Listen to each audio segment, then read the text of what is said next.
Before Cypress, to do the browser automated testing, we only had the Selenium.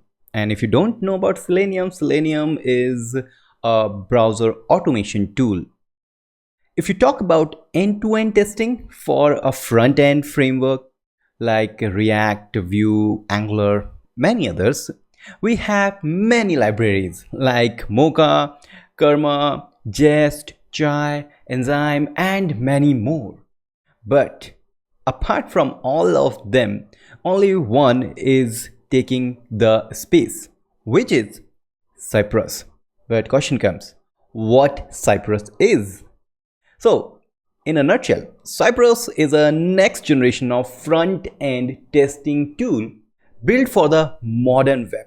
And that's exactly the thing. Because, let's see this thing.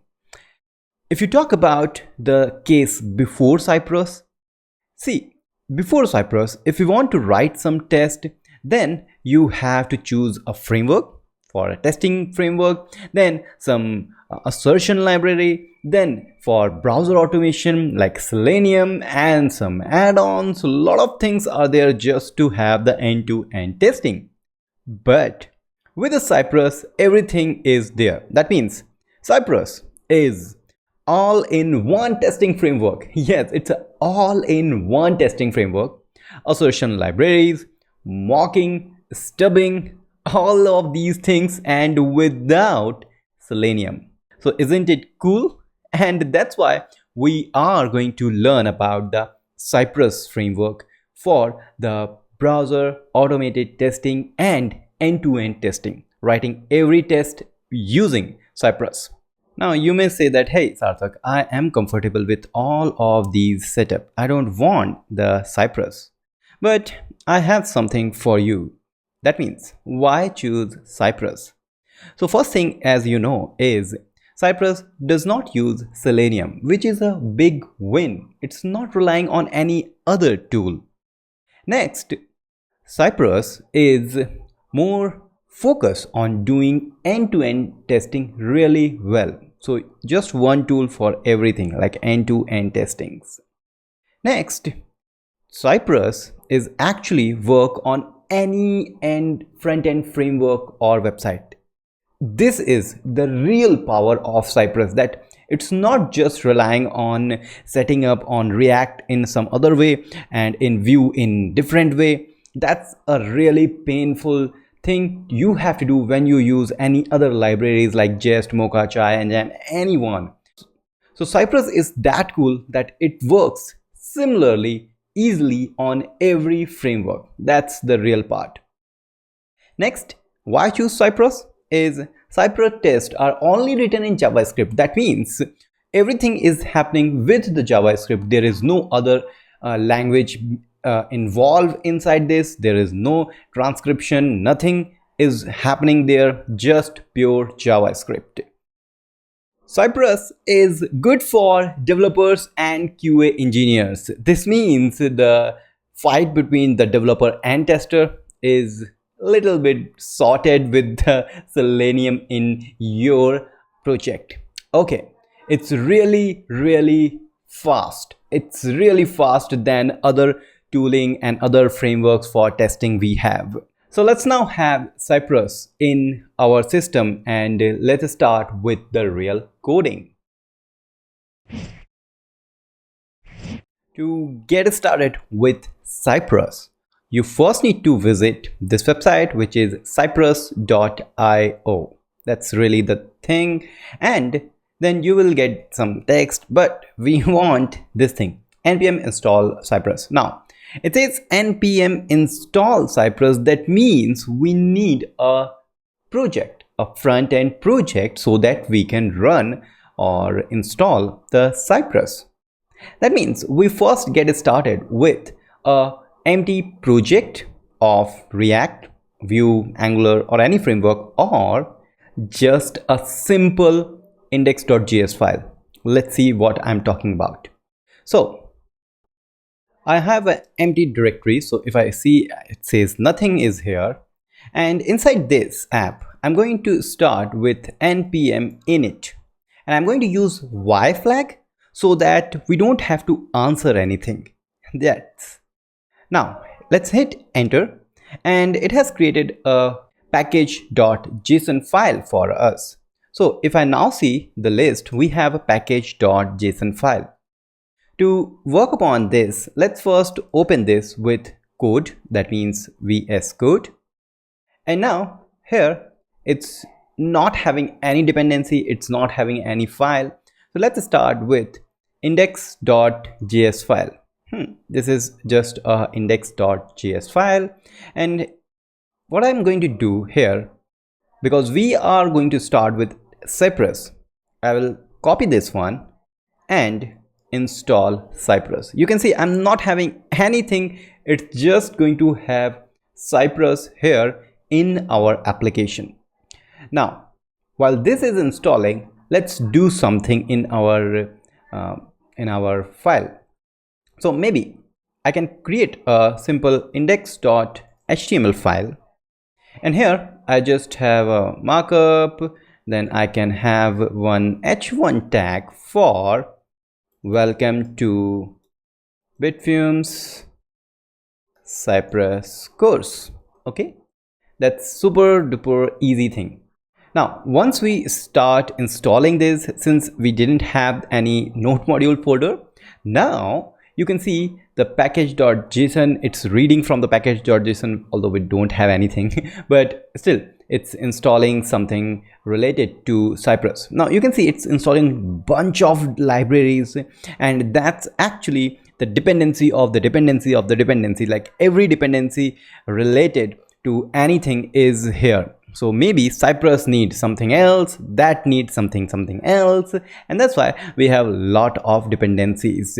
Cypress is still in the installing mode, so let's wait for this to finish. Okay, so Cypress is installed really in our project. Now if you visit package.json file, you can see now we have this dependency of Cypress, and this is the only dependency we have, and this is actually having all the other dependencies inside the node module folder. So let's first search for Cypress, and here we can see we have this Cypress. So let's open it, and let's open the package.json for this, and you can see that package.json for Cypress is having tons of other dependencies, and these are dependency which you can see there, and maybe this dependency need some other dependency, and that's why we have a lot of other things. Anyways, we have the Cypress in our application, but how do we really open it? So if you want to open something, like if you want to run something, you need to go into this bin directory .bin, and inside that you can see we have executable file for Cypress, which is this Cypress here. So we just need to trigger this one, and it's very easy to do that. We just need to say node underscore modules /bin/Cypress. Okay, and then say open. When you have this, then open. Okay, so if you run it, something is going to happen. It looks like your first time using Cypress. Yes, I'm using first time. It's doing some verifying Cypress and then opening Cypress. So here we have the Cypress in a new browser window, and this is a really browser window. I can show you by just pressing Command Option and I to open my DevTool, and you can see this is really DevTool. That means it's really a browser. Now you can see it says review difference between each typing testing type. So there are two testing type, one component typing testing, which is in beta, but we have the end-to-end testing. Let's click on this one, and here it says Cypress configuration. Here you can do some configuration. We will talk about the configuration of Cypress later on, and some other configurations are also there. But here we have a button for continue. Once we are happy with the configuration, I click on continue, and now it says which browser, which preferred browser for end-to-end testing. You can use Electron or you can use Edge. I have the Edge, so I can start with the Edge. Now it's opening the Edge, end-to-end Edge for doing all these things. So this browser has opened another browser for the real testing. Now before moving with this window, let's get back to the project, and I want to kill this. So once I kill it, you can see everything is gone from here. Now what's going to have next? I just killed this because I want to show you another way of opening. If you don't want to go into the node module and Cypress and open, you can simply say npx Cypress open. This is the same thing which is actually going into the node module for you, so you don't have to do that. And once again, go that, start the browser, and here we are. Now here it says two things. Create your first spec. Okay, now it says you can have a example folder or you can create an empty spec directory or file. Okay, here if you go, whenever we are doing the Cypress open, it has done two things for us. It has created one file for configuration and one directory for some Cypress related thing. Okay, let's close this index.html, also this index.js, and open this cypress.configuration. Now you can see Cypress configuration is actually having nothing. It's just a frame thing, or it's just a empty configuration, end-to-end testing, support node event, that's it. But here you can see we don't have any example directory. So if you go here and click on this scaffold example, then you can see we have a lot of example things. And now if I say okay, I got it, and all these things is now available in your Cypress directory which says end-to-end testing. It has getting started and it has advanced example file. Okay, now let's close everything from here and get back to our Edge browser where we have everything. Now what's going to happen is we have a lot of tests, and let's click on any test. So I'm just clicking on this todo.cy.ts JS JavaScript.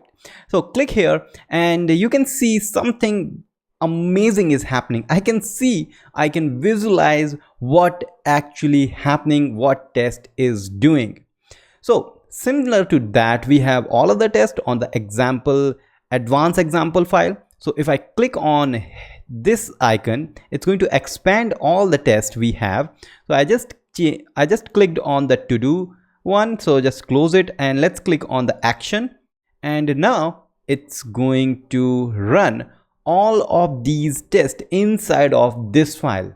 And while the test is happening, you can see I can have all the visualization for what this test is actually doing. So if I now click on any type, this dot type into DOM element, so whenever we move or we hover over anything, you can see when I hover over this get thing, it's actually getting this email text box. Then it says type, you need to type something, fake@email.com, and then it's going to type here.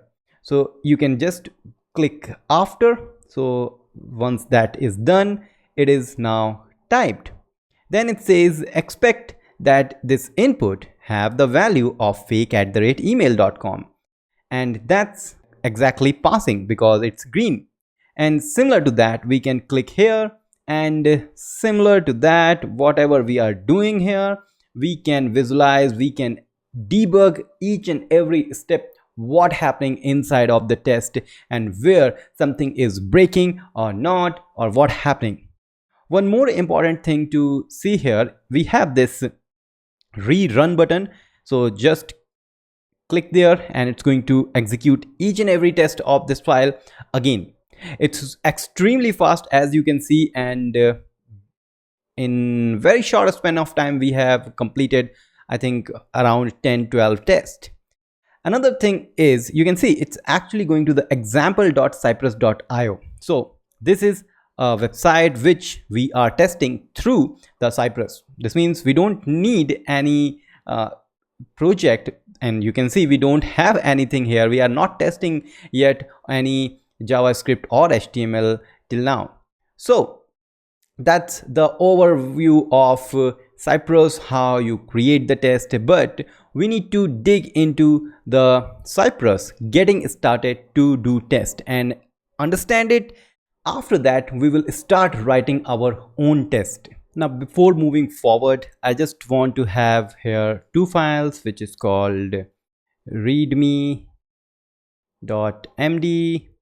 and here I just say bitfumes Cypress Course 2022, and one more file for .git ignore, which is absolutely important, and I want to ignore node underscore modules directory.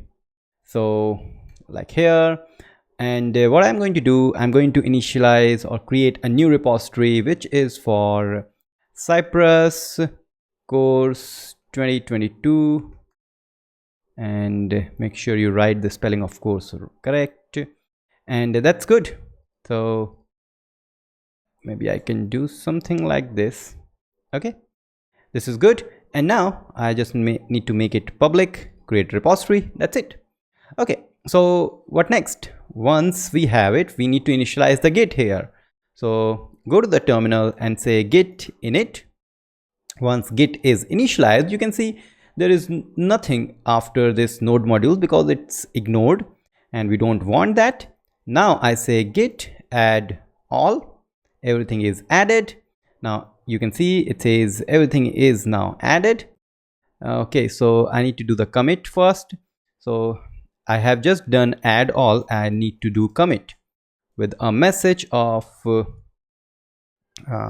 first Cypress project. Okay, that's done. And finally we need to run these three commands. So if we are good, then we will be having our repository filled with the code, and if I reload, boom, everything is here. So you can get the code from here. Cool. Let's now start with understanding the test. Let's start with understanding the first ever test which we have inside the end-to-end getting started example one. So if I click here and click on todo.cy.js, the first thing I can see here is the very first line, reference types, which is Cypress. Now why we have this? Because this Cypress is using the TypeScript behind the scene, and for that, if we want to have the auto completion, then we will have everything. Like if I say cy.visit, you can see now I have viewport, visit, invoke, something like that. But what if I just comment this or remove this like here? Now our browser doesn't know what it is. So you can see now I don't have this auto suggestion or the autocomplete. So that's why we need this references types. Okay, that's very important thing. Every Cypress file need this. Next, how the test is structured. So you can see if I close everything like we have, close this one, and also this one. So we can see we have a describe. Now what describe is? Describe says what exactly these tests are related to. So these tests, all these tests inside this describe is related to example to do app. Okay, now it's up to you, don't worry about that. It's up to you how you want that. You can just have only one test inside the description, or you have 100 tests, it's up to you, but it will be good if you have 5 to 10, not more than that. Now inside this we are having this callback. So if I remove each and everything from here, you can see we just have a callback function. That's it, nothing. So whatever you do here, it will going to execute it. Now here first we can see we have this before each. As the name suggests, this one is going to run before each of the test inside this description or describe actually. So here we are saying that visit example.cypress.io/todo. Exactly, let's visit this really. Okay, so when I do, we have this to-do list, which is a very nice to-do list, and all these tests are actually going to test this to-do list. Okay, let's understand the first test ever written here. It says that it, and then this is a function, the name of the function and the callback once again.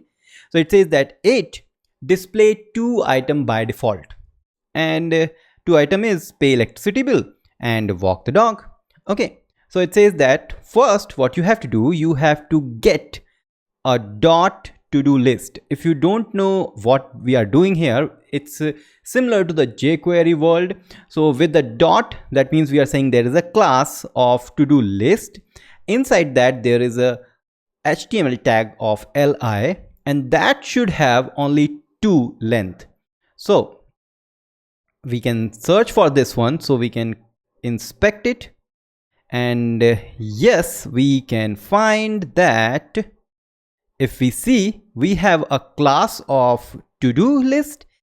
Inside that we have 2 li items, and that's exactly this is saying. So first cy means Cypress. It says that hey Cypress, get these li's inside this to-do list, and then it should have length of 2. That's so easy. What we are writing, that exactly we are saying Cypress get class li, and that should have length of 2. Wow, so nice code. That's really great. Now what after that? It says that get first one, and that should have a text of pay electricity bill. So first one should have a text of pay electricity bill, and yeah, we can see it's having that. Now it says the last one should have walk the dog, and that's also true. Last one also have the walk the dog, and that's the simple test. And similar to that, we have it can add some item. So we are having this item, then we visit this I think input field, and this input field will have a data test. Now what this data test is, so whenever you say something related to data and then test, it's a tag or it's an attribute. I can say attribute is just for the testing purpose. It doesn't have any relation with the HTML thing or any front-end tooling thing. It's just for the testing. You can have anything. You can say sci test. By the way, we can call it cy as a sci. So you can say sci test, and if you say sci test, then in your test you just need to say find the sci test attribute having the value of new to do. That's it. So right now it's using the data test, and that's how it is getting this input field from the DOM, the document object model, or from all the HTML we have. From this data test is equal to new to do, it's going to get the Cypress is going to get this input field. Now once it has the input field, it says go and type something on that. Wow. And after that it says that hey, you have to do the enter. Now so this is so really amazing thing which we are having here, is it's going to type something, and then it's going to press the enter, and it's doing everything which a user is going to do. Okay, so we have done with this, and then it says it should have now 3 list. So if I say something hey, and if I hit enter, now you can see now I have 3 items here. So this is how these tests are written. We are going to write test from scratch, but how do we run the test without opening the npx thing? So if I say npx Cypress open, yes, we can see all the UI thing is there. I can open the browser, I can click on the to do, and then you can see it's running each and everything here, and we can visualize here. So if I can see display 2 items, yes, these two items are here.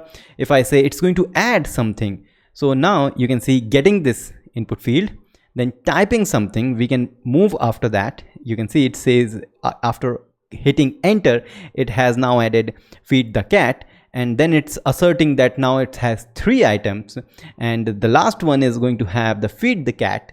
So this is all which we are visualizing for the human thing. But whenever we do any automated CI/CD pipeline, then we don't need any browser, like on any Docker environment. We don't have any browser environment. So how do we do that? So on that case, we just need to say npx cypress, and then we say run.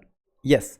So if I say run, you will see that it's going to run all of the tests. So first it says that what are the specs it found. It says the 20 specs are found.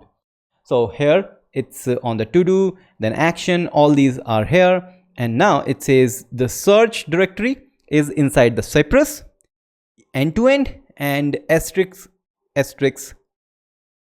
slash asterisk means any directory, any file inside this end-to-end directory.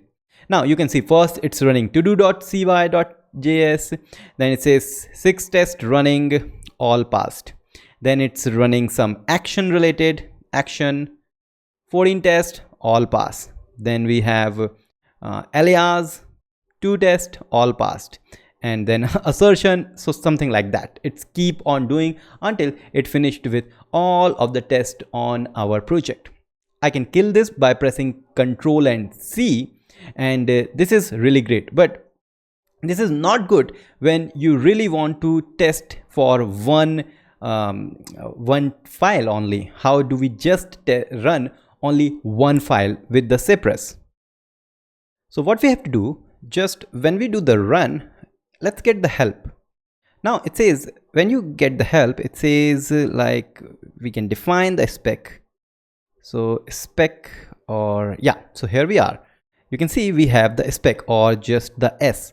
That means we can define the path of the file. So we can say, hey, run spec of Cypress. Inside that we have end-to-end. Inside that we have something 1 and asterisk. That means inside this directory, whatever test we have, run it. Or if you directly exactly want to specify the file name, that's good. Now run it, and you will see it's only going to run one file for testing, and that file includes 6 tests and says all passed, everything is good, happy life. That's nice. So this is how you can run the test or single test, and you can have working with only one test. Now suppose sometime what happen is like you want to ignore all these tests inside the second folder and never want to run it. Suppose it's a legacy test or old test you don't want to run for your new updated versions, but you want to keep them inside your project. Then you need to go on the Cypress configuration and you can do something. But how do we know, and how do I know that there is a run thing available here? For that, you need to go to the documentation, and here let's click on docs, and here you can see we have this search thing. So press Command K if you are on Mac, search for exclude, or simply search for configuration, and now we have this configuration guide, and click here, and you can see on the right side we have testing type specification options E2E, that means end to end. Here we can define a lot of other things like base URL, node support, but we have this execute spec pattern. So let's copy that, or actually you can also have directly here. So I can say exclude, and you can exclude, and you can see autocomplete is giving us that. Now you just need to define the path. I say whatever directory here, I just want to exclude 2-advanced-examples /*. That means inside any directory, if we have 2-advanced-examples and inside any of the specifications or spec or test file, exclude that. Now we don't have to define all these things. We just say npx Cypress and run, and you will see it's not going to execute these files. And now it says only one file found, although we are running the full test.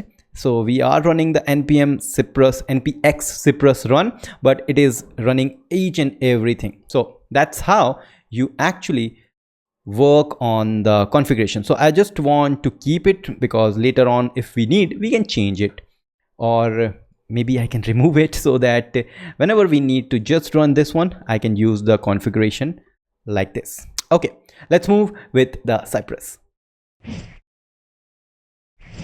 Now let's understand the concept of locators. Now, what is locators? So for testing purpose, we need to find some element over the DOM.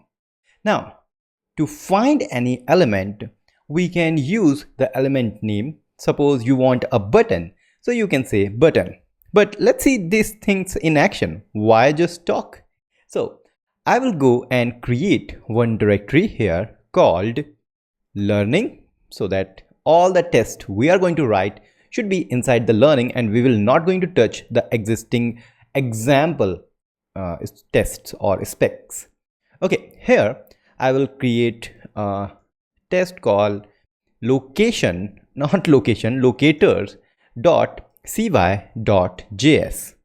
So this is the pattern they are using. So .cy for Cypress, .js for JavaScript, and the name. Okay. So here, as we know, we first need the reference types. So with a 3/, and I can just copy actually from here.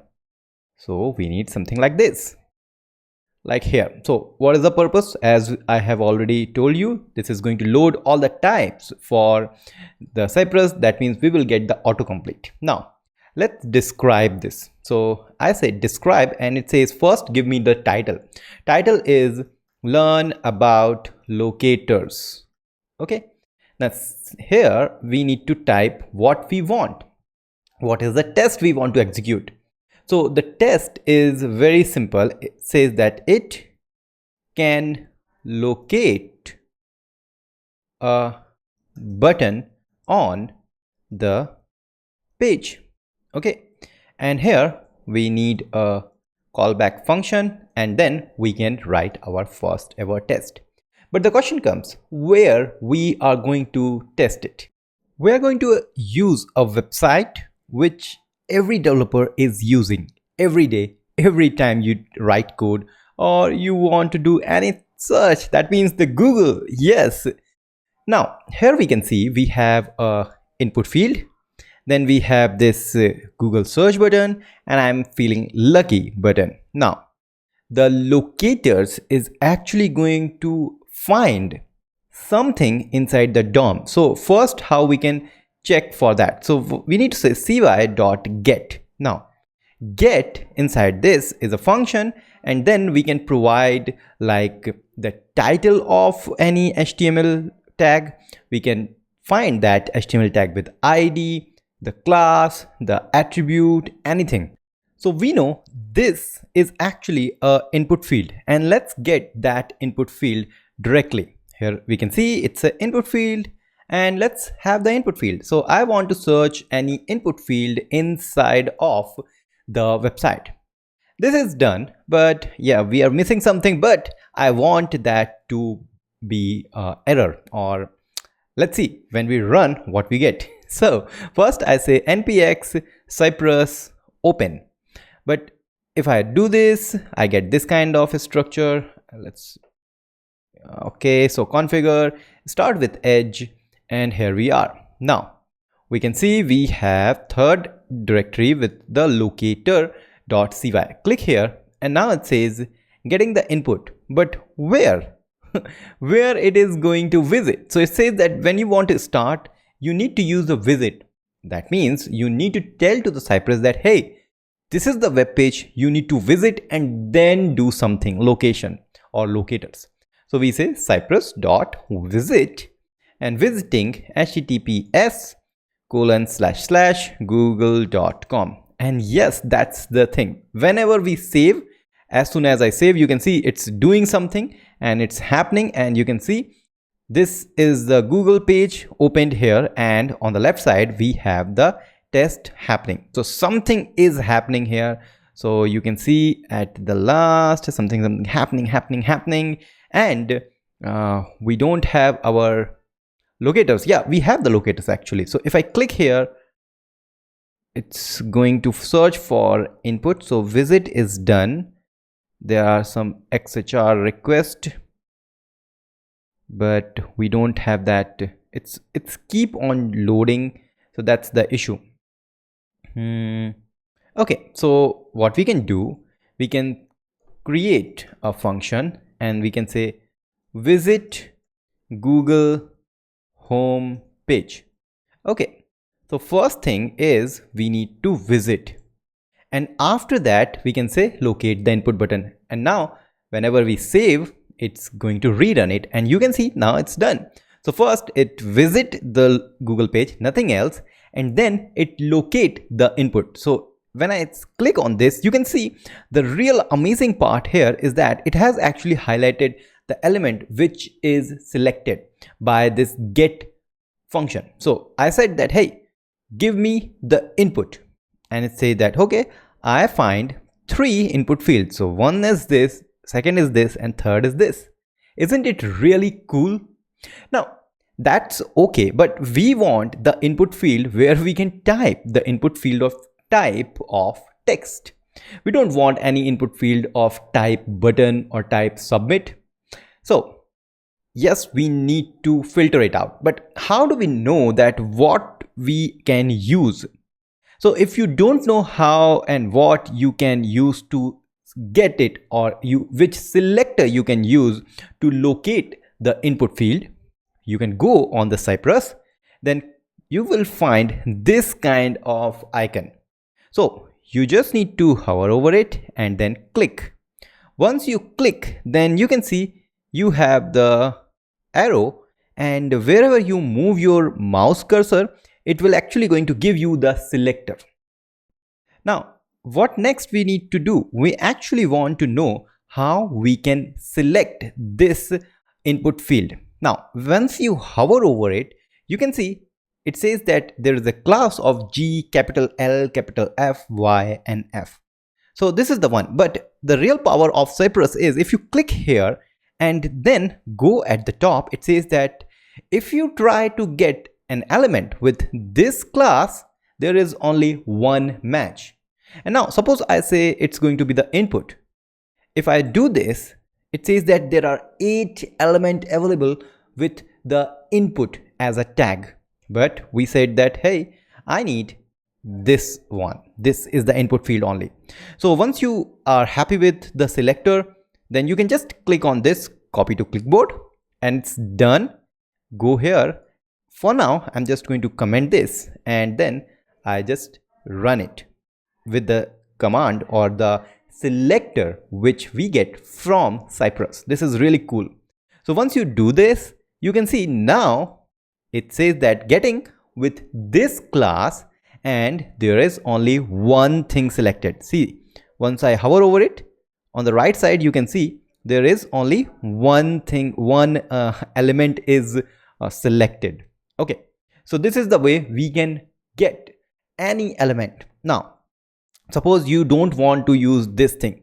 You said that, hey, this is okay, but I'm very confused with this kind of structure. Now what you can do, you can go on your DOM, either on the DOM. If you are coding, then you can directly visit your input field. Then you can find any. Now here I'm going to use this title with a value of search. So I need a input field with the title of search. Okay, so I just say cy.get, and this time I need a input, but this input should have, so I need to use this brackets, and I say title is equal to with a capital S of search. Now if I do this, you can see once again this is done, and with the get of input title search, you can see I am able to do the selection for the input field.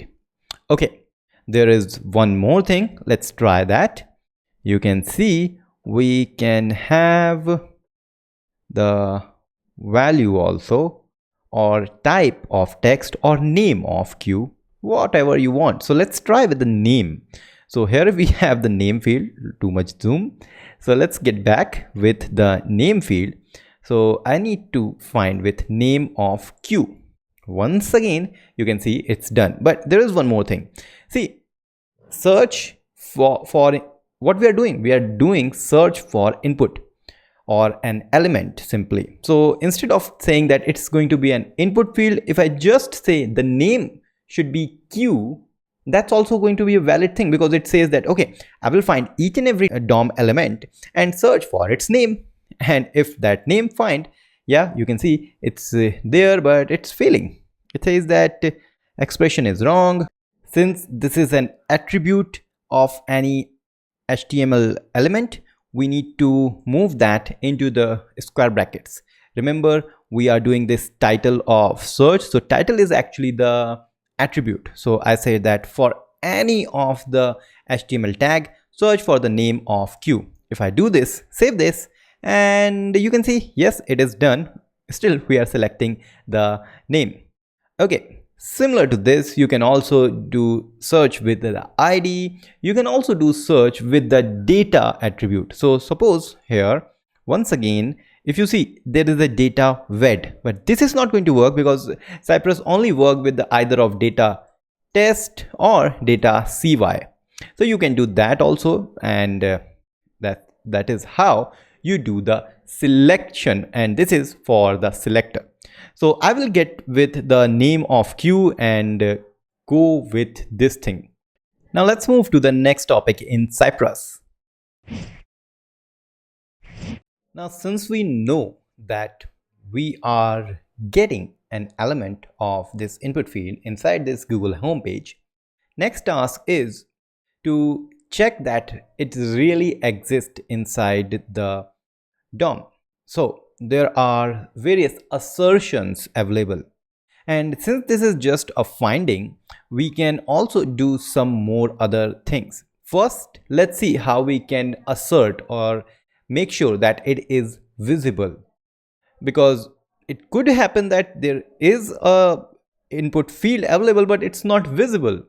So for that, I can go on the API documentation, go on the command, search for should, and here it says should create an assertion. Assertions are automatically retried until they pass or timeout. Okay, so here you can see there are a lot of assertions available for the container, container with value, container with a method and value, and you can also get some callback. Okay, so how it's going to be, how it's going to work, you need to say b.visible, b.empty, or you can simply check for other values. You can change something, and yeah, here we are. So be visible. Let's try this. So we need to say we are chaining the function. So why is chaining? Because this cy, this get function is connected to cy, and now we are connecting another function to this get function, and I say that, hey, should, and since we have this type reference, I can get the autocomplete. So b, and if I press Control and spacebar for this auto completion, so now I say b.visible, and that's it. That's the only thing. Now you can see it's once again done, and it says that yes, it is visible. Okay, wow, that's good. But what next? We want to assert some more things, and we want to see what else we have. So we can also check for CSS, we can also match for something else, and what else we can do? We can have class. Oh, this one is good. Have class. Let's try. Now remember, we know that there is a class of this one on our input field. So we can also test that, hey, this should have dot class of this thing. If I save it, once again it's going to pass because yes, this input field has some class. You can also do and if you don't want to repeat the should word. It's going to affect similarly, and you can see it's working absolutely fine. So that's good. What next? Let's once again go to the documentation, and we know that documentation is the only thing. Now, what is the value? So when you visit this field, then the value is nothing. So you can see value is empty. So we need to search for that also. So we can say dot and once again you can use the should. So have dot value of empty, nothing. Let's try, and boom, it says that yes, it doesn't have any value. What next? Once again, the documentation is our help. It also says that you can do something after it is done, that there is a then part. It's like a synchronous thing. So it should wait for this, and once this is done, then we can do something else if we want to check for something. Now it says the method and value. You can also search for attribute. So we know that there is an attribute, there are a lot of attribute on this input field. So we are exploring this. Now this input field has which one you want to search. So I want to search for this data ved. So let's search for this data ved, and this data ved thing I need to check. So I need to say has or have attribute of something and its value, like this. Okay, so I need to say dot once again and have attribute, then which attribute. So data ved is the attribute name, and then what is the value of it? This is the value. Let's search. Lots of things to assert, but it failed. So the final one is failed because it says that to have a data ved attribute, this one is not able to find. Maybe it should it's not there. Let's try something else, some other. Okay, so let's try this max length 2048. Okay, I will try this one. So max value 2048. Let's try. Oh yeah, this is working good. So there should be some issue with the data ved. I don't know, maybe it's internal Google thing, but you can see we can search for attribute also. So Cypress is so powerful and flexible that you can use anything to assert that something is available there. Okay, now next important thing in assertion, it's very important, is this timeout thing. So let's click on this timeout and see what exactly we are doing. So on the get part, it's not actually related to the should, it's related to the get. So maybe we can see here on the get documentation of the get. So timeout is given here. So it says that you can provide the timeout value. Where is that? Hey, where are you, timeout? Oh, so timeout, here we are. So exist in DOM, it's it's lost. So let's get back to the should. For that, in this get part, you can say I have the timeout of, let's say, 5000 millisecond. It's in a millisecond, that means 5 seconds. And now you can see it should wait for this to complete. Maybe I can reload, but it's instantly doing that. What's that? Retry a specific assertion until timeout. So timeout is this one. So what I will do, I will just say Q, and this will actually going to search for 5 seconds, and then it will say that okay, this is not available. So it's running for 5 seconds. So let's search once again. 1, 2, 3, 4, 5, and boom, you can see it's now done. If I remove this one, and then it will keep that thing and it says that okay, I'm not able to find it. Whatever the default timeout, it will do that. So what is the retry or default timeout? So default timeout for, let's search for timeout. I think it's 3. Okay, so Cypress has default timeout. Where's the timeout?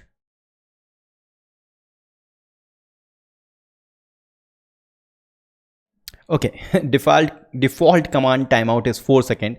So to distinguish between that, I can just make it 10 seconds, so that it will wait for 10 seconds and then it will say that okay, now this is not available on your DOM. So now you can see it's taking more time. It's actually 10 seconds it's taking time, and then it's saying that okay, it's not available compared to the default 4 second of timeout. Okay, so this is all about the assertions inside of the Cypress. And now I want to do some crazy stuff. Yes, for that, once again we are on the Google, and I just moved the mouse here on the input field. I click here, so you can see there is some suggestion coming up, and then when I click outside, that suggestion is disappeared. So basically when we click, we need to see this all elements, and when we click outside, we should not see that. So how this is going to work? So first let's visit this Google and then see how we can interact with the input field. That's really fine. For that we need to go to the documentation. It's the king. So click here on the command and search for, we need the click. So we have this click, see that? Click here. And how do we click? Once you get the element, and you can directly say I want the click, or you can say focused and then click. So click on element with focus. We will try that. Okay, so there are more things you can do. So there are control key that will be there, but it's simple thing. So get it and click it. Let's do that. For that, let's go here once again, close this and creating another one. So why don't we call this one 01? So rename it 01 locator, and now I need the interaction .cy.js. This is just the name I am giving. It's not any relation with the Cypress. Okay, so we remember that we need a references for the types is going to be Cypress, and we should close it, and if we are doing wrong we can visit here. So 3 things, it's good. So references, yeah, so reference only, not references. Okay, that's done. Then let's say describe and interacting with input field, and then I need to first visit our Google. So visit Google home page, and I'm doing this more because I want you to memorize what we are doing.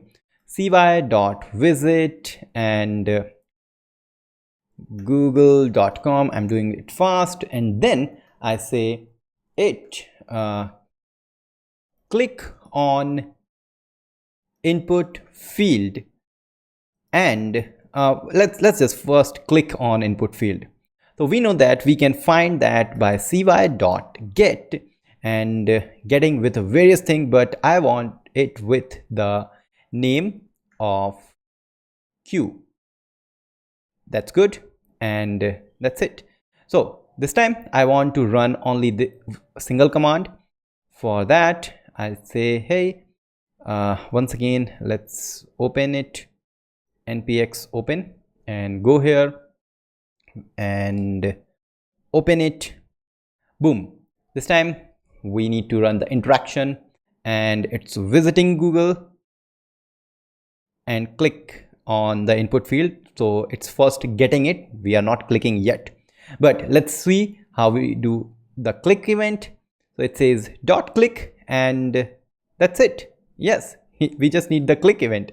So we just need to say dot click, and real magic happen here.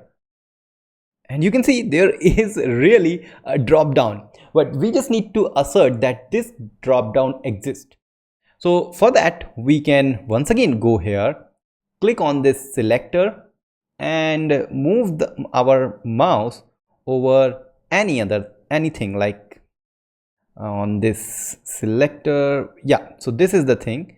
You can see we are selecting all of these drop down, and we can just click, and since we have clicked it, it's not appearing, but we get the match. So here we are. So let's click here, and then once we click, we need to say cy dot, we can call it cy also, cy dot get, we have this getting thing, dot should, and we know that how we can assert that it is visible.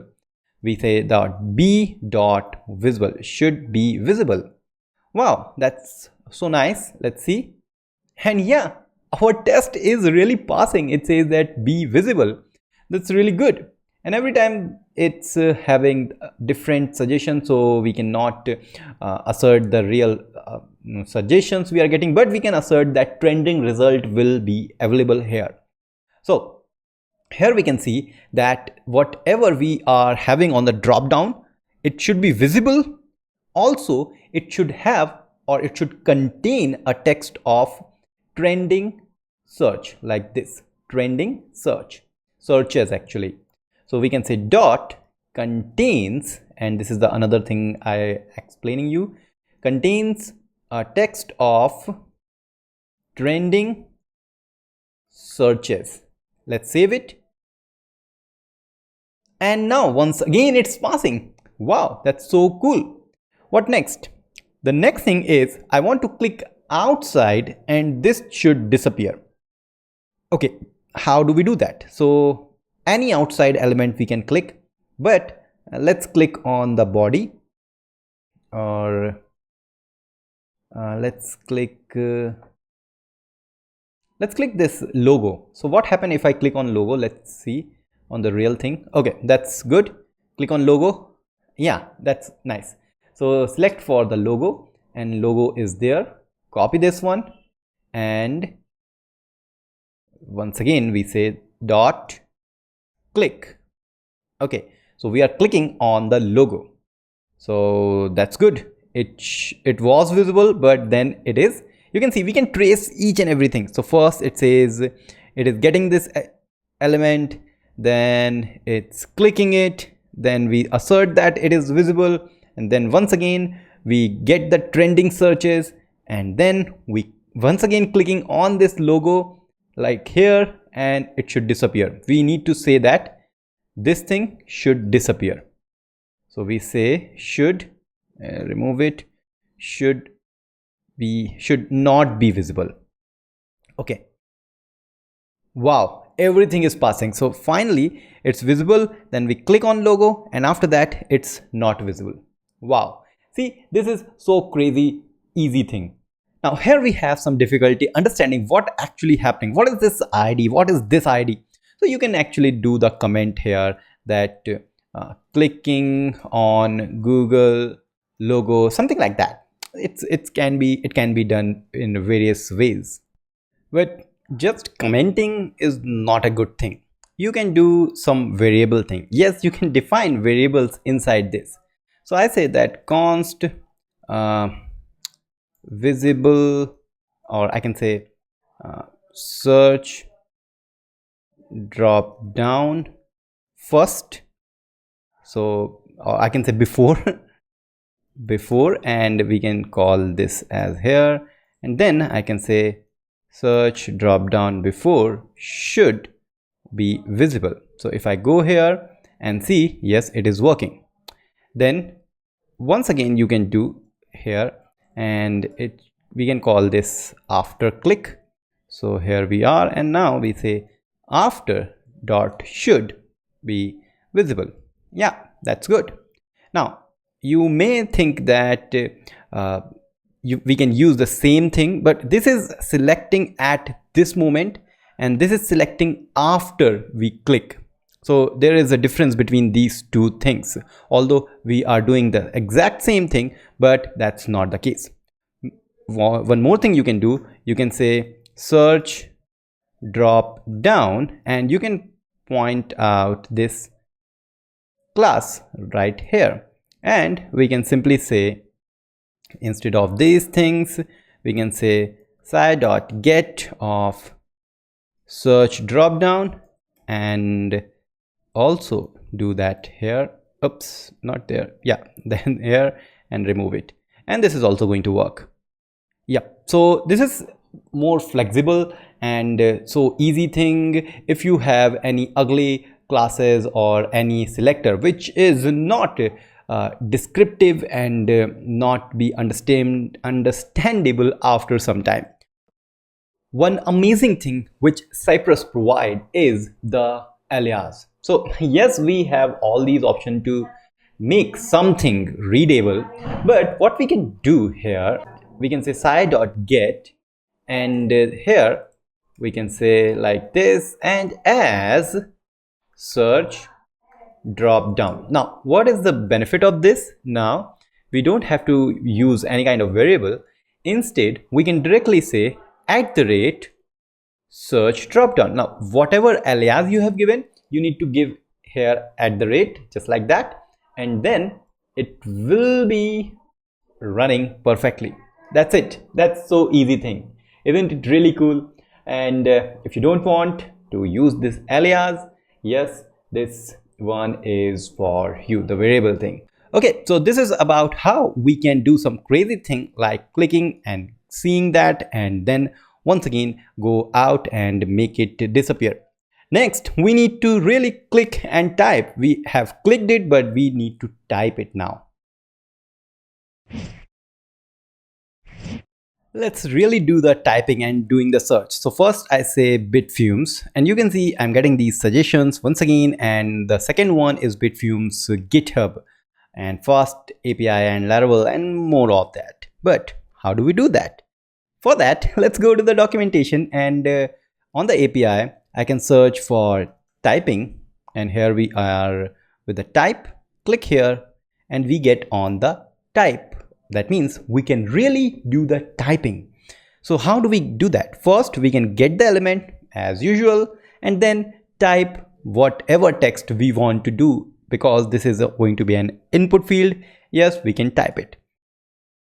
Okay, so let's do this very fast. So here we are, and here we have the interaction.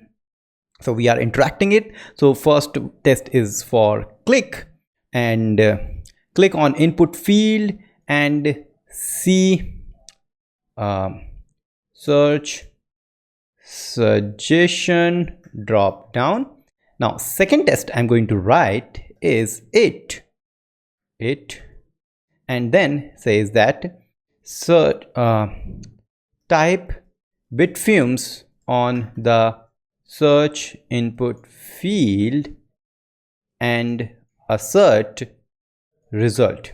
Okay, so this is the thing we need to do. Next, assert suggestion, not the result, suggestion. Okay, so once again we need to get the element, and instead of click I just say type, and what we have to type? We have to type Bitfumes. Now we need to run this one, so let's save this, and it's going to run that, and now you can see here we are. And since it's doing so fast, and we can see we have the traces, so as we hover over it, first it's getting it, then it's typing, and you can see once we are here, maybe you can see or not, but you can see that's blinking. The typing thing is blinking. Okay, so we are doing that, and that's it. We are just typing and we are doing nothing. But you know, we need to get this drop down and assert that when we type this, the second one is GitHub and the Bitfumes GitHub. Okay, so text for that. Now how do we do that? Once again, so once we type here Bitfumes, this is the one, this is the selector, and selector is this. Now we don't want this selector because this selector is not that good. I can do it on my way. So now let's click here and inspect the second element, and second element is actually inside a li, or there is actually ul. So first we can find this ul inside of this drop down. Now we know that there is a drop down, this is the one, so I can see drop down, but we can find the drop down, we can find the ul inside it, so I can say ul, so I can say drop down list. Okay, so cy.get of search drop down list. Okay, let's see, is this working or not? And yeah, we are able to find it once we have that, and you can see it's actually typing and doing the types thing, and finally we are having it. You can see the second one is selected, the GitHub, Bitfumes GitHub. So if you can see, I need to hover it and I need to show you. Okay, so once we are done with this, we need to say dot contains Bitfumes GitHub. Let's see. And yeah, once again it's passing. So this is the first thing. Or you can say that, hey, there is a list element. So how many list element we can find it here? So just to comment for now, and we can say should have list element. We can say dot find li. Now if I search for this one, you can see it's finding the li, but now this is going to find more than one. So you can see there are total 10 LIs available, and that's we know because when we go on the search result, we get 10 search result. So we need the second one over this. So how do we select the second one from this? Finding this and then selecting the only second one.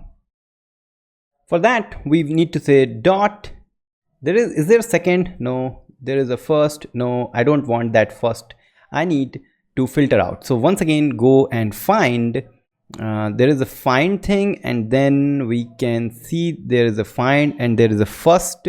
So it's going to get the within the DOM element. So first is this. Is there a one which we can say there is the last?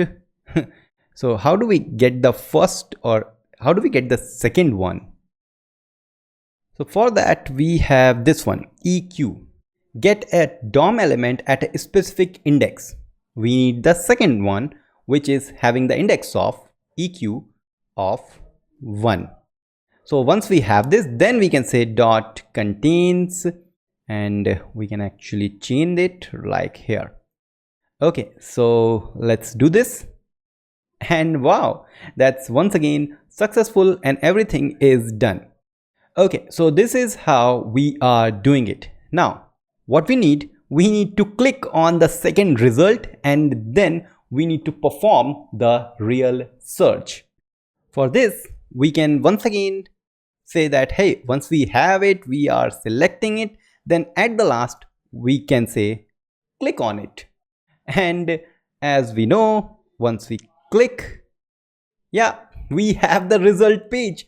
Whoa, so amazing. And since we have this, the result page, let's go on the real page and click here, and we get it. Now what I want to assert that there is a link called this, and we have it on the page whatever we have. So after that we can say cy.get and getting anything. So we need to get this. So how we can get it? Or I can just say cy.contain this thing, so which is http like here. Okay, that should be there, contains this. And yeah, test is passing, and this is so amazing. We can visualize everything whatever happening here. At the last we can say that this is working, and once we hover over it, you can see at the top here you will see that it's now visible, and it says that, hey, yes, that text is there, that text is also here also, but it matches two places, but we don't care. We want at the last, at the top, that should be there. So that's the only thing. But another way we can do this, remember, we are actually doing search and then we click on the second element. Okay, so it's failing because previous command that was run contain detached somewhere between the previous and command. What happened actually here? Once we run it again, oh, it's passing, something bad happened. Anyways, now instead of clicking on the suggestion, what if I really want to search by pressing enter, or just pressing enter, no suggestion, no mouse click, I type it and I hit enter. How do we do that? Once again, if you don't want to do this thing, then you can just click on the, so I can just say, hey, I don't want to click. Okay, then there is this thing, but at last we can say side dot, we have this element. Okay, we have this input field, we are typing here, and just after that we can hit enter. So maybe I can create another test. This test will say that it could type, and I can update it, type bitfumes on search field and assert suggestion and click on second result. Okay, but second new test is like type bitfumes on search input field and press enter to perform the search. So I don't need all these things, I just get the element, I type it, but how do we press enter? For that, let's go to the documentation and once again go to the type, and here it's having a lot of arguments. Here it says that what if you want to press the enter? So you can see, type the enter key. When you say in the curly braces enter, it's actually going to press the enter for you while doing the testing. Okay, so let's get back here, and after this bitfumes I just need to press the enter. Okay, so let's do this. So it's doing the previous tests and it's failing. The error says that you can only be called the typing on single element. Right now we are getting two of this element. So if you are doing the enter thing, typing and enter, you need to have a unique one. So I say that this is input with the type of name as Q. Okay, so once again it's running all the tests, and at last it's doing something, and once again it's finding input that it's like 2 times of, so I can get it by search result. So input dot this, so like here it should only find one input field with that class, I think. Not sure, let's see what's going to happen. Okay, so GitHub bitfumes, something bad is happening, although we have the proper result, but it's pressing enter after doing a lot of other things. We don't want that. We want to visit the home page once again, so we can do the visit once again and then do all these things. So at the last we can run it, and typing bitfumes and search result is here. Whoa, we are getting the search result and everything is fine. So we entered directly, we have not done all these tests. Now since we are just trying this test, the last one, we don't want these tests to run every time we do any changes. So for now we can say dot skip, and this will actually going to skip all the tests for now only, and then we will be only running a single test. So you can see all these three tests are just skipped, and then we are here. So we can trace the things we are doing. So here we can see as we move, we are typing PITFUMES like this, and we can actually delay the typing thing. It's just have 10 millisecond of delay. And how I get it from here. So you can find from here the delay is 10 millisecond. We can change the delay by the option field.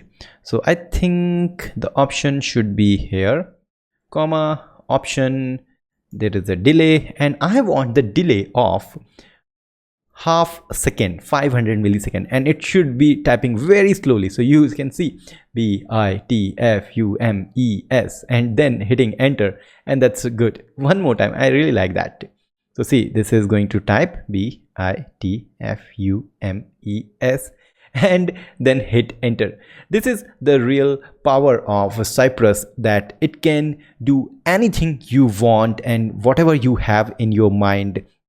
So not just enter, you can do mouse over, insert, page up, page down, up arrow, you can do that. Then you can really press some combinations also. If you want to press control and then something shift, then you can do that. So it's having that much power on your Cypress testing environment. Amazing, amazing, amazing. Let's move to the next amazing thing in Cypress. For the further learning of Cypress, I have found this very nice GitHub repository, which is an open source project for Next.js with MongoDB, and it's having almost everything you need. So what I'm going to do, I'm going to just clone this in my Cypress directory where I have all the code. So git clone this thing and then cd into next Mongo app, and I say npm install, and it's going to install all of these things related to Next.js and npm. So this process is not required in the learning process. It just, I need a project where I can do some network calls, login and listing, all that. So I thought to have this kind of demo project. So now this is installed, and here we can go, and it says that you just need to configure this thing, Mongo URI, and we need to create a .env file. So vim.env Mongo URI is equal to, so this is the Mongo URI, and let's just press escape, colon, W and Q, and here we are, and finally npm run dev. And now it's going to start our server at localhost 3000. So if I go on localhost 3000, you can see this is our application. Now we don't have any user, but we have this sign up button. So let's say abc@gmail.com, password is password, name is abc and abc.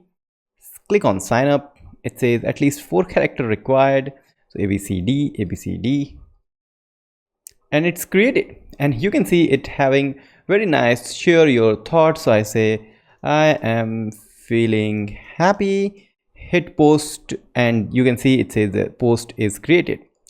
Now if I say hello, it's again created and it's here. So even if I refresh, everything is there. I can click here and sign out.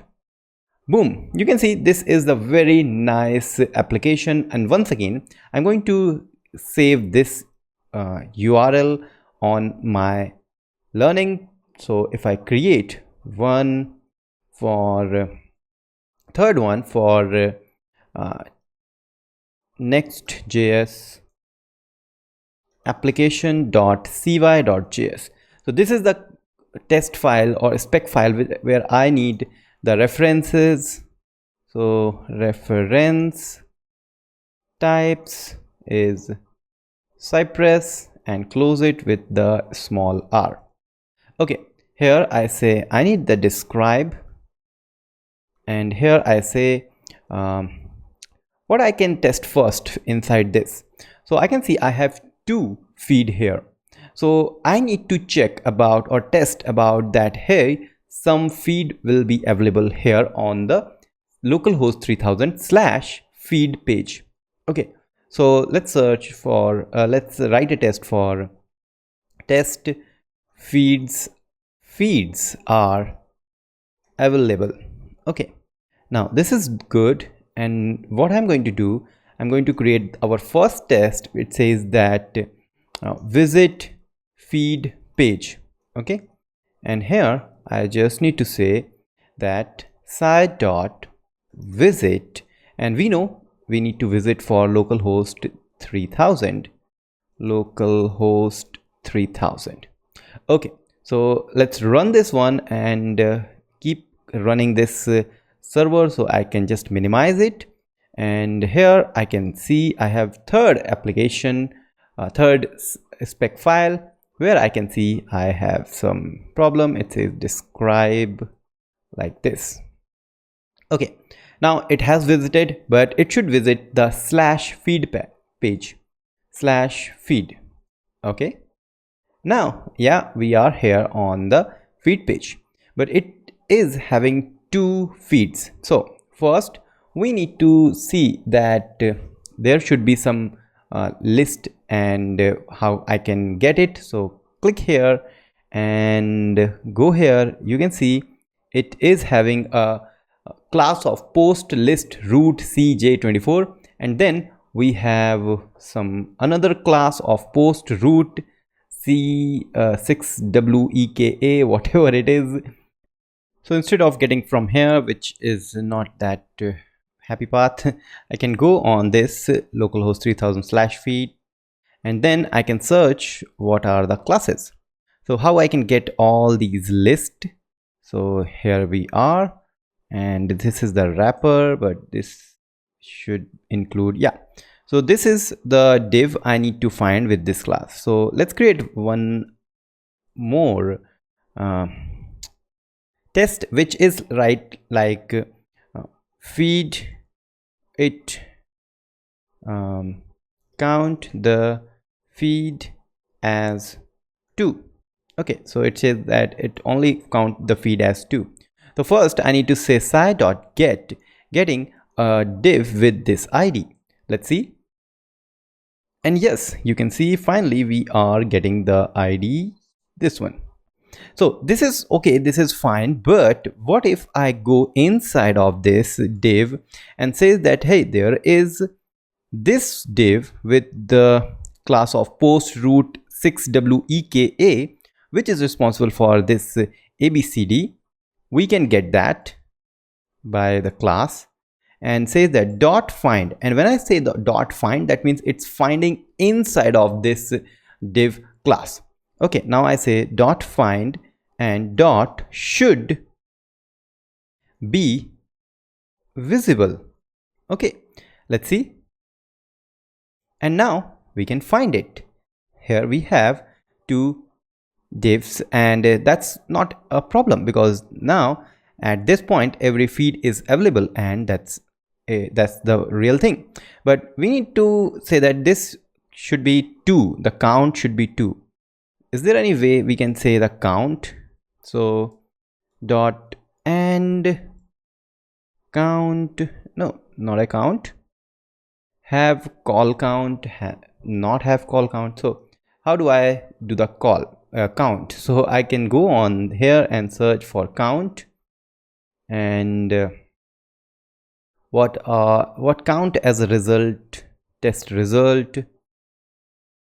Okay, if I'm not getting here, I can simply check on Google. I can say on Google, hey Google, just give me Cypress count li inside ul. Now why I'm doing this, I just want an idea how it is going to count. So it says that once you get it, it says should length of 4. That should be length. How can I forget? So and length have length of 2. Is it good? Yes, it is. It found that it is now having 2. Okay, so that's good. This is how we test for an API call. But the problem comes when someone else let's say I am also going to log in one more time, abc@bitfumes.com, and I created another post. And if I now try to rerun all the tests like here, you will see that now it is going to fail, because we said that it's going to be 2 only, but now it become 3. So why this is happening? Because data is coming from the database and it's variable. That means the data can change, but test doesn't like that. So what we need to do, we actually need to mock the API call. So what happened here, if I open the network tab and if I go on the network and click on fetch XHR, reload this page, you can see we have this post API call, which is for API/post with a limit of 10, and here we are getting these 3 posts. Now what if I can tell to Cypress that, hey Cypress, when you are trying to test, instead of doing a real post request to get all these things, do what I say.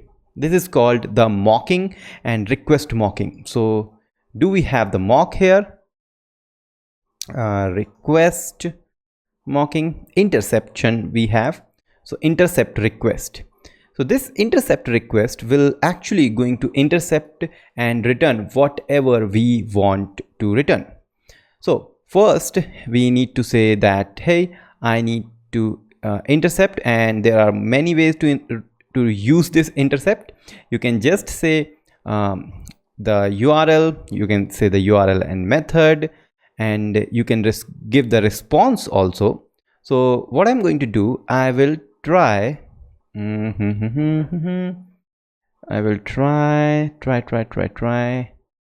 this one. So why I'm doing this? Because I need to send a post request, or I need to intercept or mock a post request. Then I need to use API call, which is for the API/post and the return status and whatever we have inside the body. Okay, so let's do this. So let's go here. Before visiting this page, I can say cy.intercept, intercepting a post request. Okay, post request on http://localhost:3000/API/posts. I need to intercept this one, and it's going to return first the body, or we can actually see here what it is returning, and according to that we can perform the interception. It is basically mocking or saying to the Cypress that do not really do the request to the database. Actually, whenever you try to send request here, I am giving you the data, return that data instead of this post request. So we are getting here, and response is like this. So I can actually copy all the response directly from here and paste it, and it's having some issue. Okay, so I need to just remove these, and now it's returning post, but that should be inside the body. So body is this post thing like here. Okay, and let's see what's going to happen. So now it says that it should be 2, but still it's getting 3. Why it's getting 3? Because we are saying that here it returned 3 things, 1, 2 and 3. Now let's remove 1 from here. Now it become only 2. Okay, let's see, and still it's getting 3. That means we can move the intercept from that test to this test. Okay, still it's getting 3. That means it's not intercepting this. Why? Maybe we can see. So it has to be get, not the post. So let's convert this to get and make sure this intercept is on the test where we are testing the length and still getting 2. Maybe I need to say here that it's going to be limit of 10 exact URL, and now you can see it is working with the 2 result only, although on our real website, the real website says here are 3. So what is the difference between the mocking and the real one? So real one can change anytime, but the mocking one is going to be testing against the data which we are providing for the test purpose only. So this is absolutely amazing and very important concept in Cypress. Okay, so you can see one more problem here. Every time we need to return the data, it's taking a lot of space just to provide the data, which is a clutter in checking for the test what is happening here. So what we can do, we can again move to another concept of fixtures. So let's search for fixture. Now what the fixtures will do? So fixtures will actually going to give you the local data or data located in a file. So here on this Cypress directory, we can see we have this fixture and here we have example.json. Now instead of this, I'm going to create posts.json. Then I can move this post object from here to here, and that's it. Once we done with this, we need to, instead of body, we need to describe the fixture. So how we can describe the fixture? So intercept and fixture. Okay, so when you have fixture, you can use the keyword called fixture and define the file name, and Cypress will automatically find that file name inside the Cypress fixtures directory. So instead of body, I need to say fixture, and this is going to be the post.json. That's it. That's it. And now let's see, this is still working absolutely fine. So isn't it really cool? And now it's become so easy to read. Okay, I am intercepting this URL and then I am doing some assertions and some testing. Wow, that's so great. Next task is to actually go and create new post. But once again, we don't want to create the real post in a real time. We don't want to fill the database with the dummy data, or basically we don't want our website to be hit with lots of test data. So what we have to do, we have to just first mocking the post request on here. It should be post request, it must be post request, and then we will see how we are going to assert that one more is increased. Now we need to test here. So first find this element which is an input field, then hit post or hit enter. That's going to create the new post. That's very easy. But remember, if I sign out from here, you can see that input field is not there. We need to sign in to do the job. So first let's do the signing in, and then we will check to create the new post. So let's work on the sign in first. So here we should say it sign in the user, and once again we don't want the real data, we will use the fake data. But if this is a but first we need to try with the real data. So let's go on the login page first. So site.visit the login page. After that, we need to find the email field and the password field. So we have this input email class. That's good. Or we can say, yeah, that's so easy. So site.get this email, and then dot type for now abc@gmail.com, which is the real one. Then we need to find the password. So where is the password field? Here's the password field. Get the class from here, and this is the class. But remember, both of these input field have the same class. That's not good. So what we can do, actually, we can get the input field with the type. So here we have a type of email and type of password. So instead of this, I can simply say input with the type of email, and then input with a type of password, which is having and typing the password there. Let's see, is this going to work? So signing in, and you can see now it has filled the detail. Final part is to click on log in button, or we can submit the form. Basically, we can find the form and submit it. That's the new thing we can do. Sci.get the form, and then dot submit. This is a form,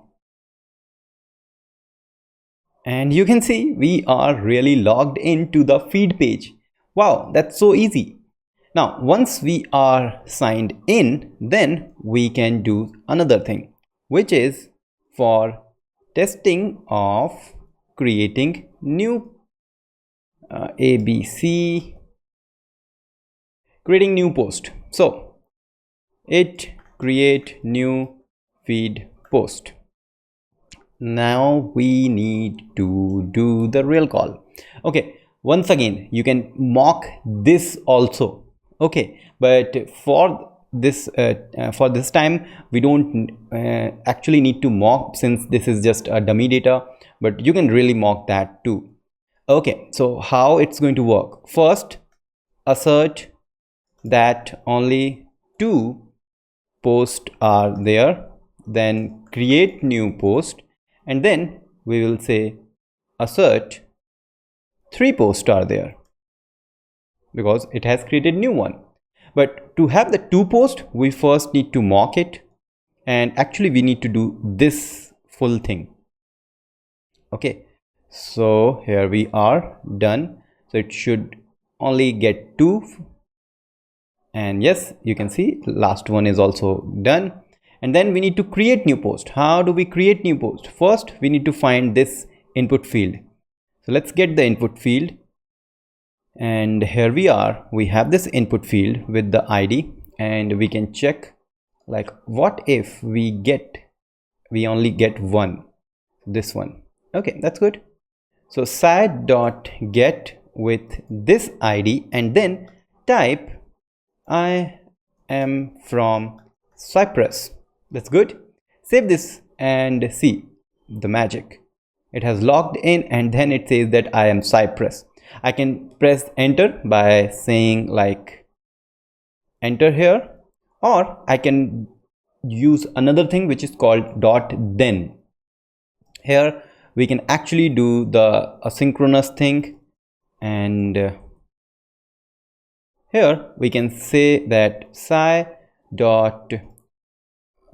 get of this post button, which is having a lot of classes, but I can see this is a form, and there is only form in this page. So I can find the form and then dot submit. I'm going to save this, and once I save it, it's really going to create the new post in our database, because we are not mocking that right now. So let's try that. So if I hit save, you can see it says that post is created. Can we get that post here? And yes, you can see the post is really available there. This is not the good thing. We don't want that. Although we have 2, we need to mock the post request also. Okay, so post request is on the form. So we can see this is going to give a post request on slash, oops, where is that? Oh, this is going to be handled by Next.js, so we need to find it on the project. So we can find it by creating new post. So I am from Sarthak, and let's open it. Click on network, click on post. So you can see this is the one. Here is the URL. It's a post request and the payload is a content.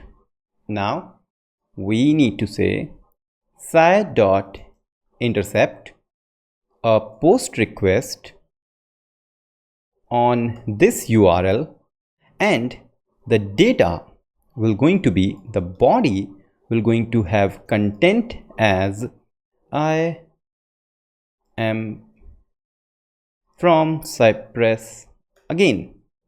This is the content we are going to give on the post request for creating the new post. Let's see.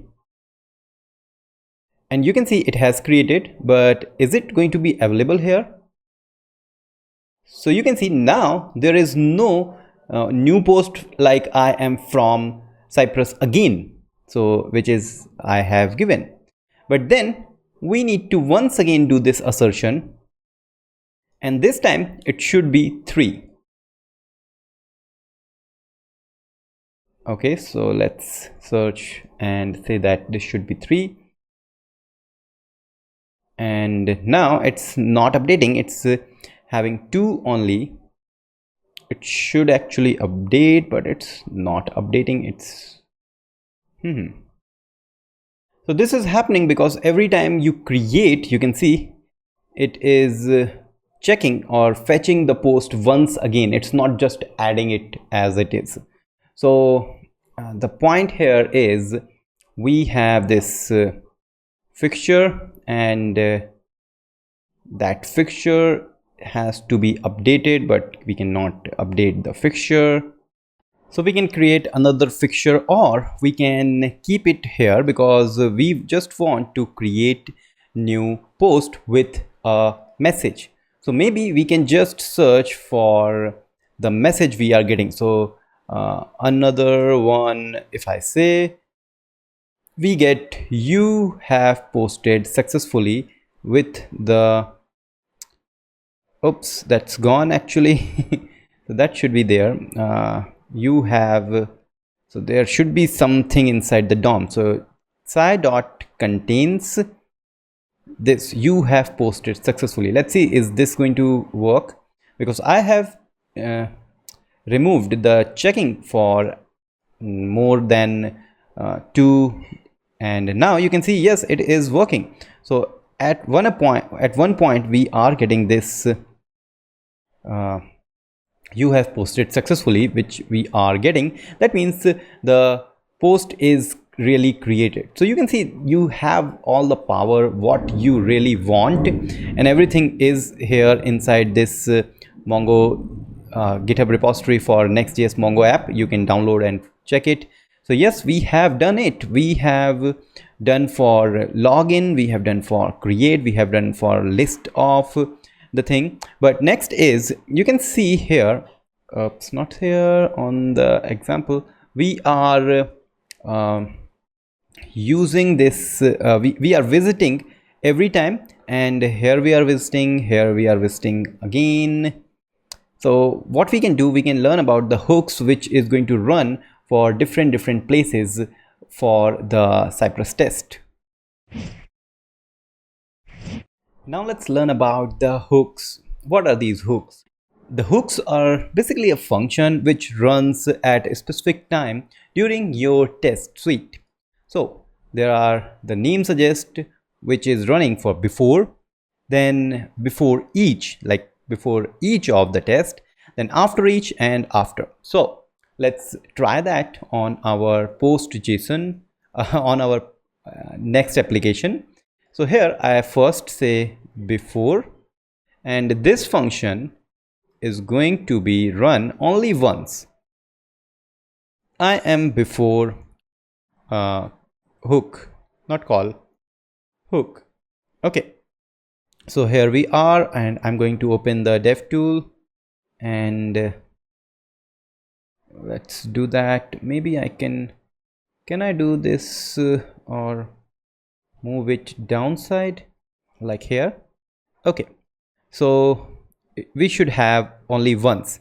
So I am before hook. That's good. Now, similar to this, before we should have after hook. That means when everything is done, then this is going to then this is going to do the console log. Okay, so you can see first we have I am before hook, and then we should have I am after hook. So before and after. Good, that's done. But we have some other, which is before each. I really like this one because we can do various things here. So now I can say before each hook. Now how many tests we have here? 1, 2, 3 and 4. Yes, only 4. So it should print 4 times the console log of each hook. So you can see it. Let's just clean and then run. So it's running for I am before each hook once, then 2 times, and then that become 3 and then 4th. So this is the flow for before each. And similar to before each, there is obviously when we have before each, then we should have after each. Okay, so that should be after each. So after each 1, 2, 1, 2, 3 and 4, and we can just restart or rerun to see. Oops, we are creating real time, so something is wrong. We are not mocking somewhere, so there should be a lot of other feeds available. Another one. So 1, 2, 3, 4, 5, 6. The fixture is not working properly.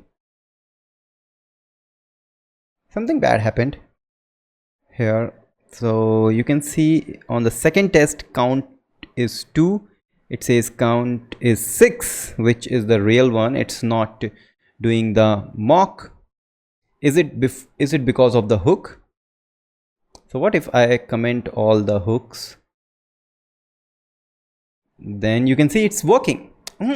So something bad happened on the, is it because of the before call?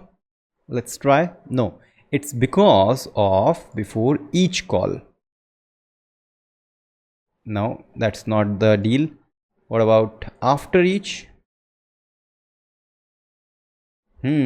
So after each is creating the issue.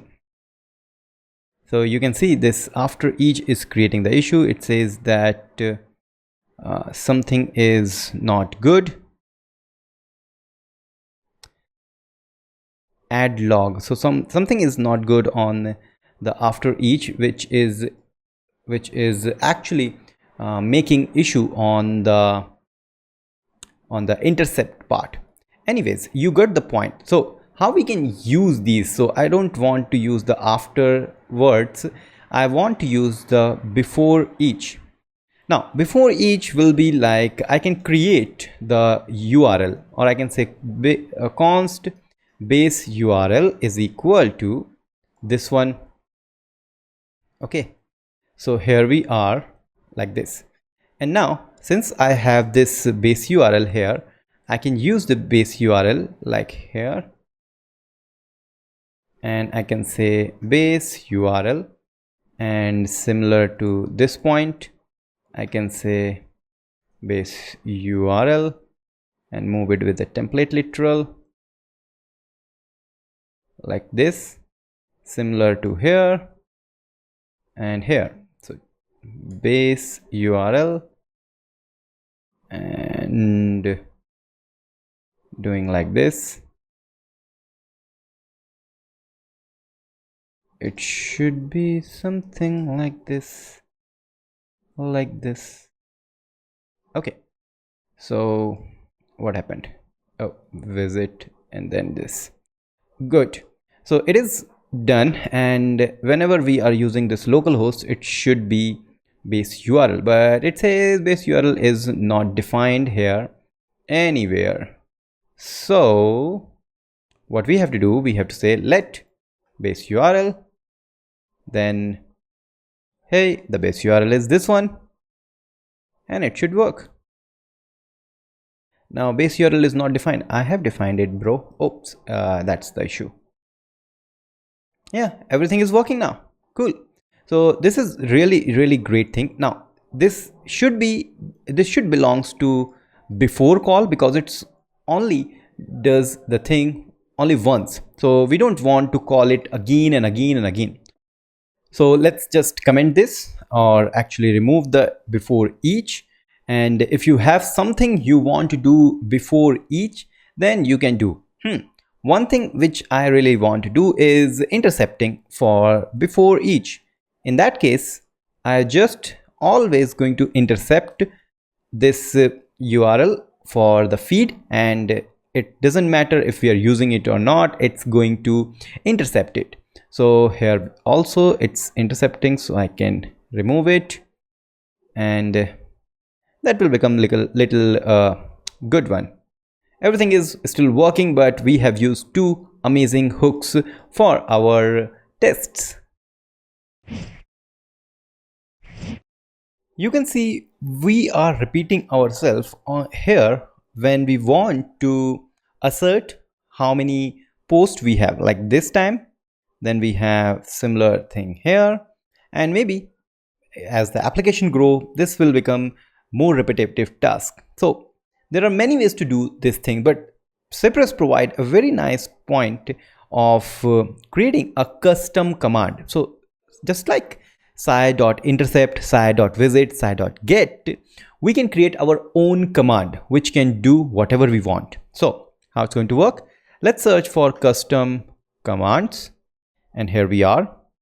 And we can create a new custom command that should be inside Cypress support commands.js. So we have this support, we have this commands.js, and here we can write our own command. And how it's going to work, we need to say Cypress dot commands dot add. We need to add new command. And how we are going to add? It says you need to say add and whatever you want to call it, and then there is, if you want to pass something, that comes here, and then there is a callback which you can do anything you want. Okay, so overwrite with, if you want to like override get request, if you want to overwrite visit, something like that. So if you want to override visit, then it will do whatever you want. Anyways, so there should be some example like here, click link, so whatever you do. Anyways, so I say count, it's not like count, I say select post, select posts, yeah. So I can simply say posts like this. Okay, and then I can say simply how it's going to work. These things, whatever we are doing, we can do here. So this will be done when we say sci.posts, and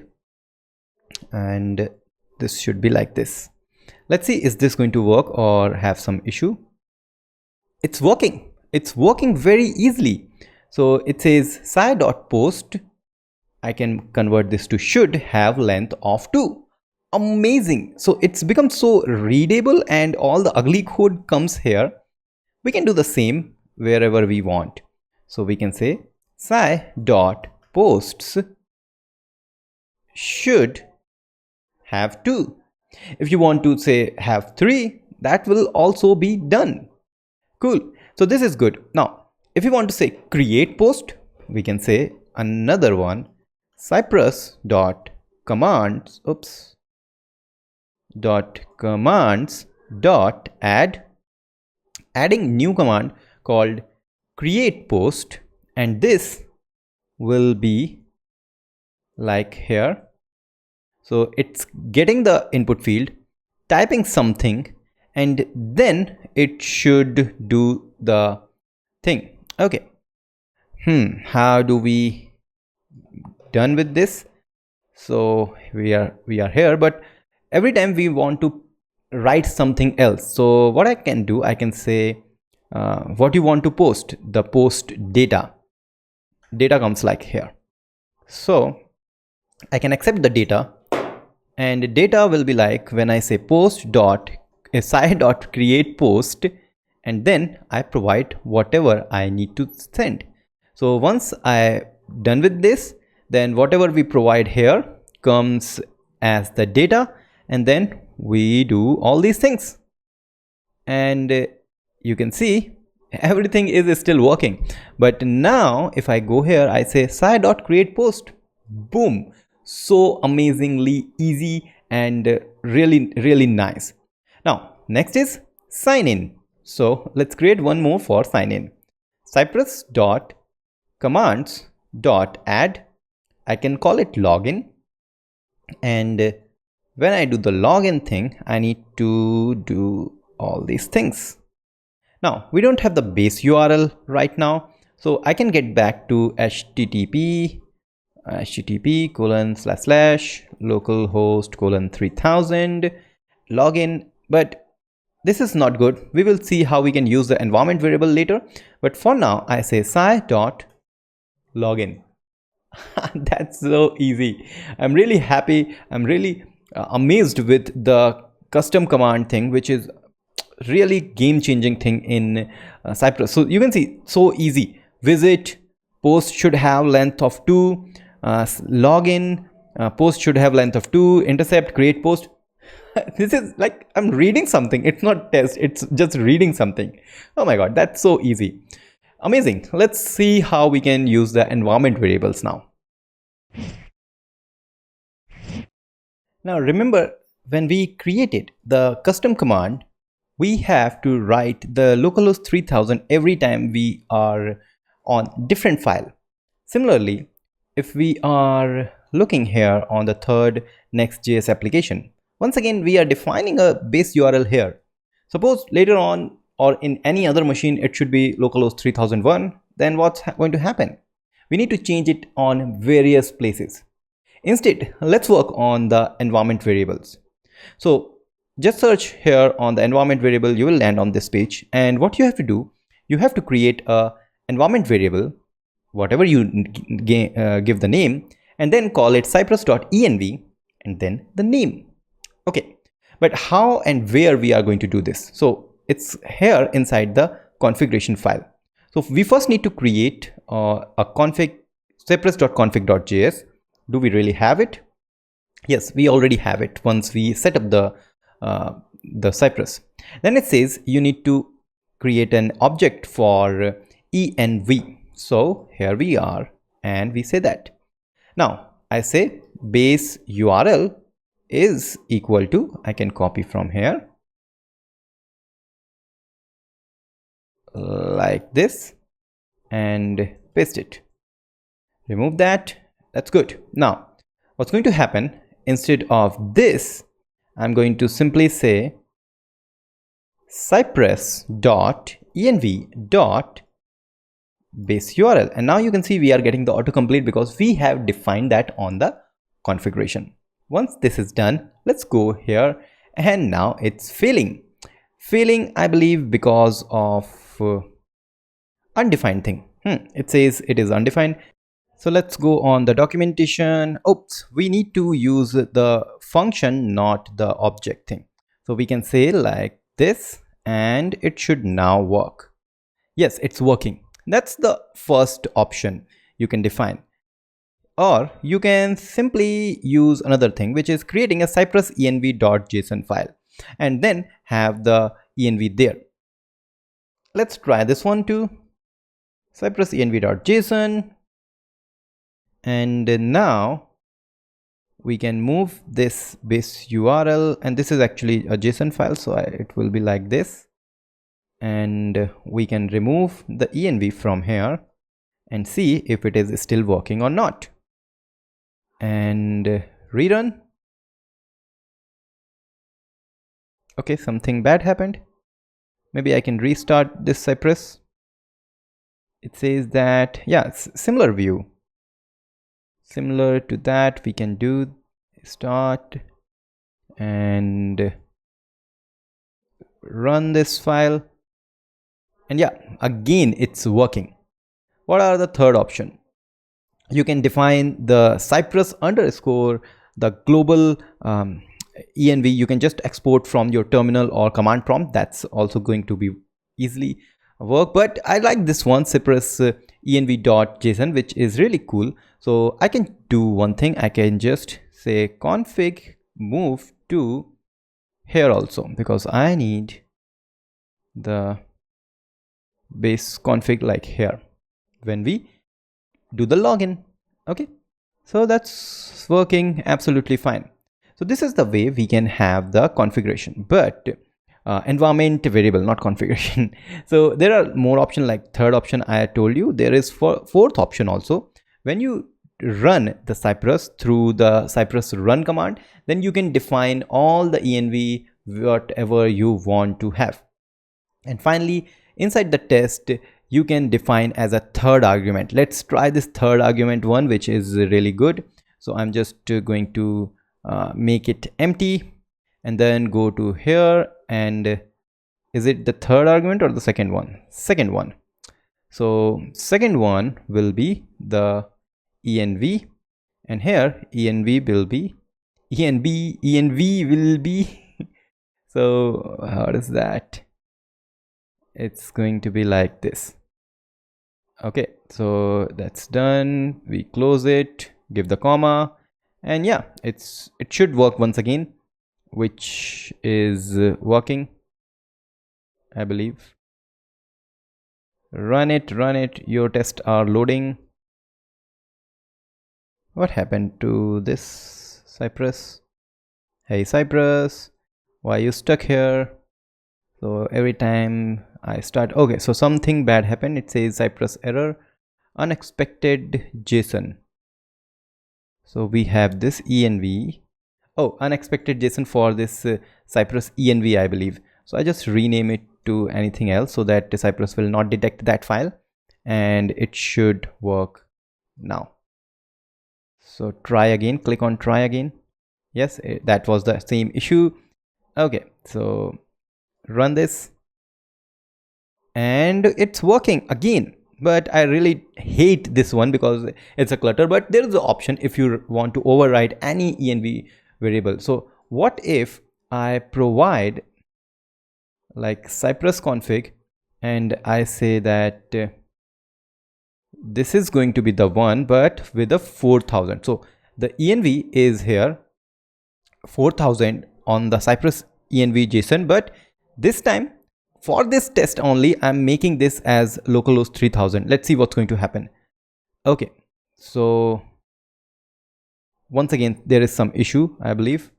I can see something bad happened to Cypress. It's taking much time every time I start it. Run, hey, run my tests. Yep, all tests are working because here I have override to 3 env base URL to localhost 3000.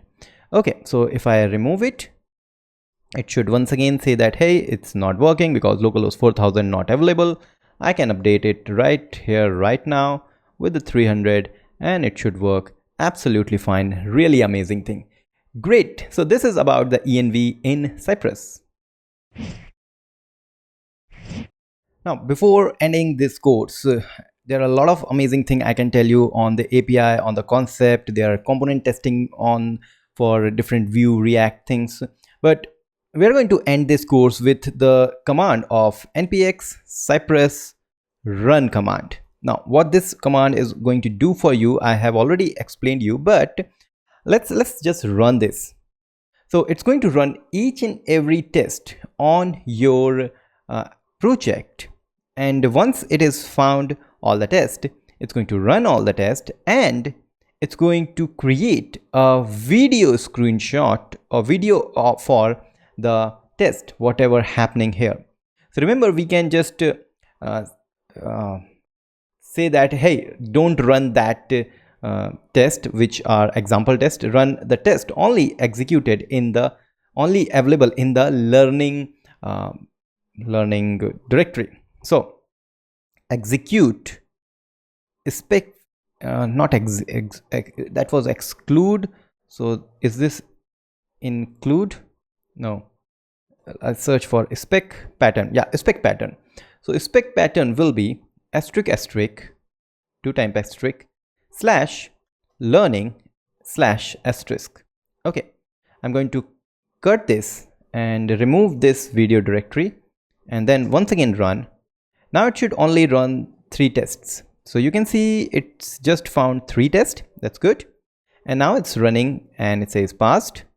Then it's also going to be passed very soon.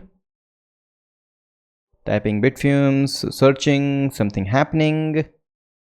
It's taking time. Maybe we will see why it is taking time. So after that, testing for the post application, and everything is done. So now everything is done. What's going to happen if I go on this file? So it's a video file. We need to reveal in Finder, and now let's run this and see what's going to happen. Hey, what happened? VSC, what is this? VLC, VCL I was calling. Okay, so this is working absolutely fine, and the quality is very down because it doesn't matter what you want. You just want an overview how it is working.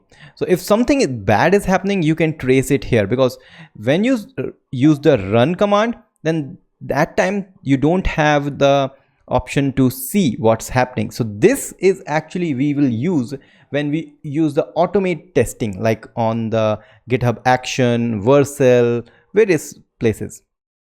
Okay, but every time you run this, or if you don't want the videos, how you want to exclude it? So if I just remove it, go once again on the configuration and say video to false. Okay, once we do this, then if I say Cypress run, once again it's going to run, but this time it's not going to record any videos for you. And when this is doing, obviously, since Cypress doesn't need to process any video, it will become little bit faster against the previous one when we had the videos. So you can see very soon all the tests are done, and now we don't have any videos thing, but we have the screenshot maybe if we want. So that's really great, and this is how you can work on it. So we have some fixtures, profile fixture, user fixture, which is once again created because of other this tests. We don't worry about that test. We want our test only. Next thing is, I don't like to use the npx cypress run these things. So what I want to say npm run cy test. This is I want to run, but there is no script. Let's create our own script. So go to the package.json, and instead of this test script, I call it cy::test. And here I say Cypress run. Okay, now I say the same thing, and you can see it is now running Cypress run, and this time it's not using my global one, it's using the Cypress, which is available inside the node modules directory.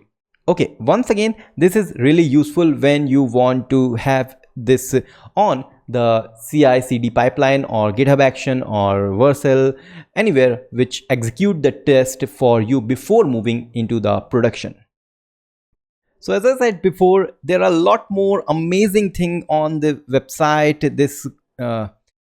This documentation is really amazing, which is having each and everything for you. Once you started using the Cypress, then you will explore more thing, and everything is there, and Google is your friend. If you like this course, just give thumbs up, which is absolutely important for me for reach of this video, and subscribe to Bitfume's YouTube channel, which shows the love for my channel and my content, which I am constantly working hard, super hard for you every week, one video.